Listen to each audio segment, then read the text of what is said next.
for one, am grateful, Mrs. Bush, that they are finally bringing civilization to this savage land. I could not agree with you more, my dear. My daddy settled this land, and I know he'll be looking down on us, pleased at how we help the natives. Yes, they've lost their land, but they've gained access to heaven.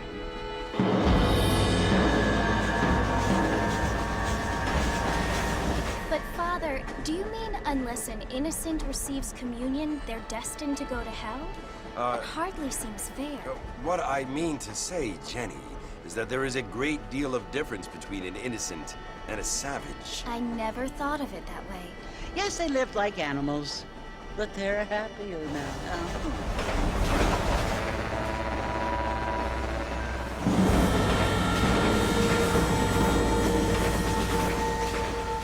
Not only do people now have motor cars, Father, but I heard that pretty soon we will be able to fly. No, only angels can fly, Jenny. No, apparently people can fly. Didn't you hear? Out in Kansas, a man even got a car to fly. I hardly think so, Jenny.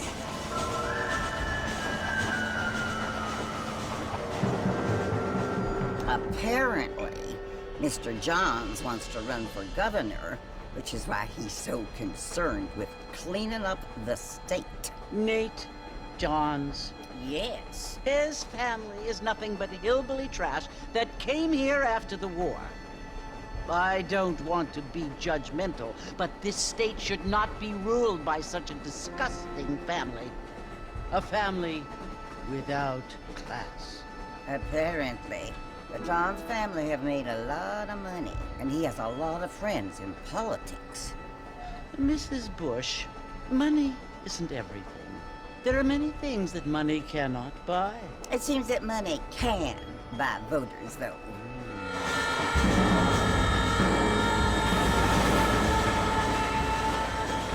What you must remember, my dear, is that we have been brought here to spread the word. And the word and civilization, they are the same thing. They are the gifts. It is the opportunity we have, the chance to live among people who are decent and who do not kill each other. And who let you worship in peace. It's so confusing, Father. Sometimes I find it impossible to make the distinction between a loving act and a hateful one. I mean, they often seem to be the same thing. Yes, Jenny, it is confusing. But you only have to ask me if you need help. Indeed. Well, here we are, Mrs. Bush. Armadillo.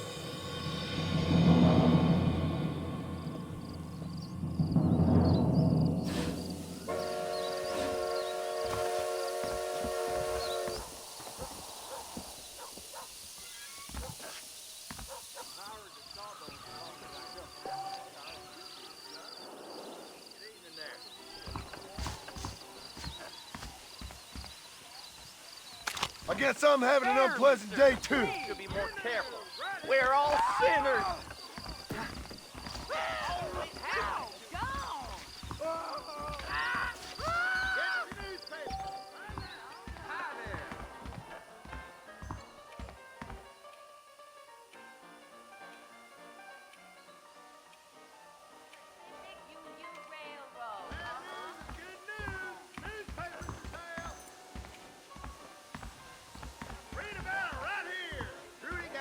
Merkin twigs?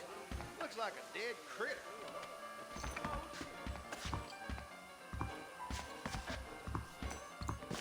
I ain't one more telegraph lines coming. Evening. Things aren't what they were. I don't feel too good.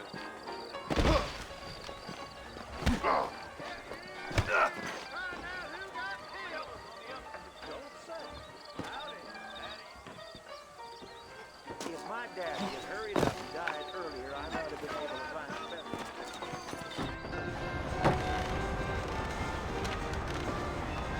Mr. Marston! Mr. Marston, over here!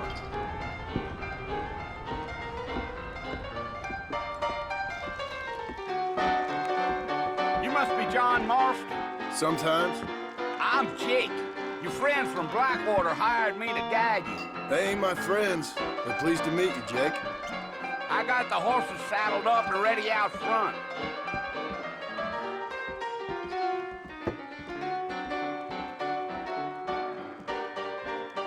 You city boys sure have a temper on you.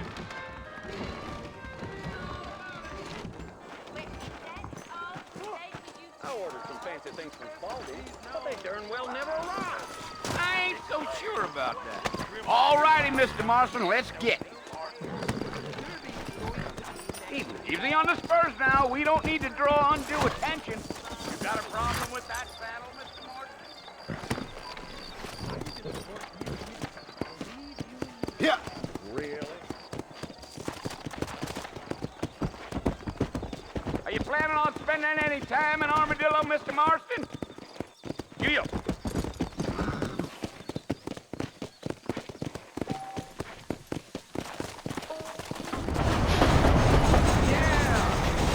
Marshall who hired me. Lee Johnson, do you know him? I think I heard his name. Says he got a telegram from some Blackwater big bugs asking for a guy. I guess it's none of my business. That's right.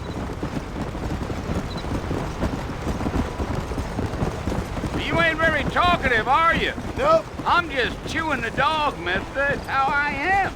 I don't mean nothing by it. Trust me, there's things you're better off not knowing. Deal.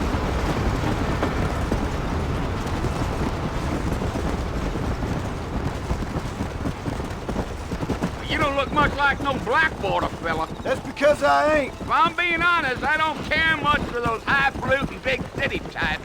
Not much at all. Blackwater ain't much of a city. More of a town with delusions, but no, me neither. Yeah.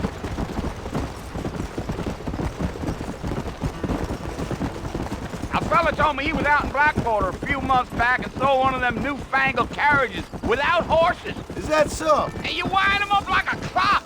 Damnedest thing ye ever saw without the aid of liquor, he told me. Times are changing fast. That's for sure.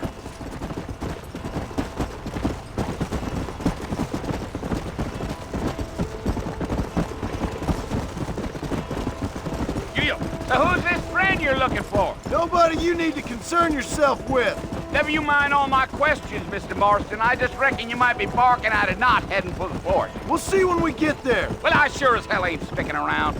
Fort Mercer ain't no place for an old man like me to be a dawdling around.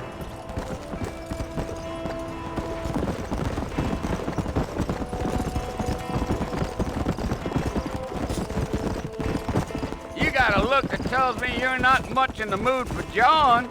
Let's just enjoy the ride.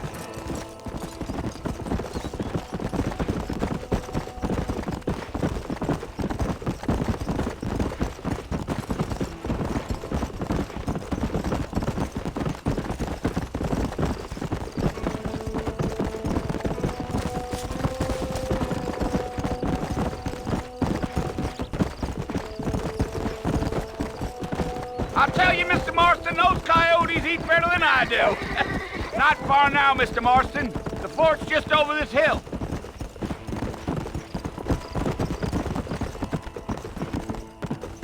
Gee up. Whoa. Listen, mister. This here's what's left of Fort Mercer. Some gang rode in and took the place over. So I understand. This is where we part ways, friend. You have yourself a good time.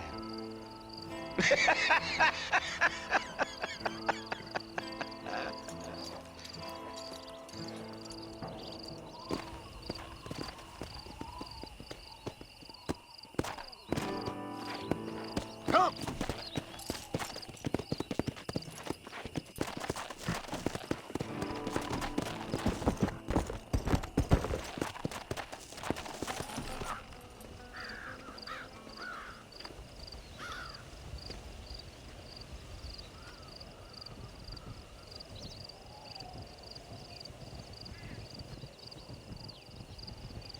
Bill!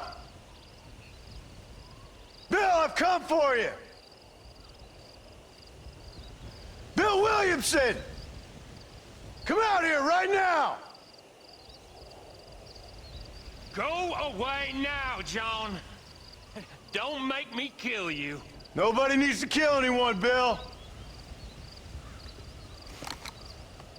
You must think I was born yesterday. You always did think I was an idiot. That ain't fair, Bill. You were as my brother. I've come to try to save you. Oh. Do I look like I need saving? Bill, please. They want to kill us all. I can help you. Well, you never tried to save me before. You only seemed to save yourself. Bill, I implore you think about this. You implore me? You implore me. You always were one for fancy words. Oh. Well, things are different now, John. Now I'm in charge! No more Dutch! And no more you. Implores. I implores you to go back and tell them to send someone just a little bit more impressive next time. Well? Oh. Poor John.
Well, you're alive.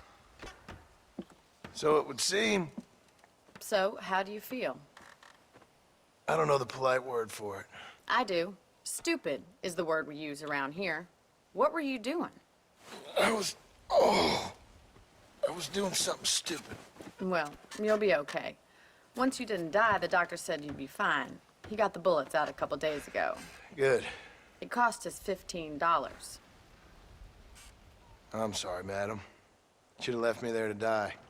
Did you want to die? I mean, was that it? Was that why you went straight out to Fort Mercer and picked a fight with the worst bandit in the county? To die, Mr. Mr. Marston. John Marston. Bonnie McFarland. Miss Bonnie McFarland. Well, you may be right, Miss McFarland. I don't know. Huh.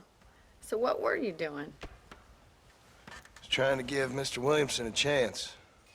For old time's sake. You know Bill Williamson? Knew him. Long time ago. Well, what was he like? Dumb. Just like you. Thank you, miss. See my hat? I have.